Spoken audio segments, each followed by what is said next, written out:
একজন লোক ছিলেন যার দোকানে গম, যব, বাজরা, মক্কা এবং চাল বিক্রি হতো। মানুষ তার উপর বিশ্বাস করত, কিন্তু তিনি প্রতিবার তোলায় একটু কম দিতেন, কখনো আধা পয়, কখনো সামান্য কম কেজি।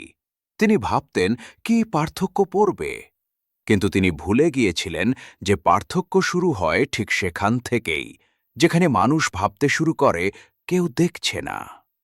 মানুষ হয়তো প্রতারণা খেতে পারে, কিন্তু আল্লাহ কখনো প্রতারণা খান না। কুরআনে আল্লাহ তাআলা বলেন, যারা তোলায় ও মাপে কমতি করে তাদের ধ্বংসই হবে। আজ সেই লোক নিজের দোকানে বসে আছে।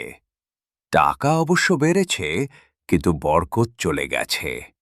ঘরে ঝগড়া আছে, মন খারাপ, ঘুম হারাম।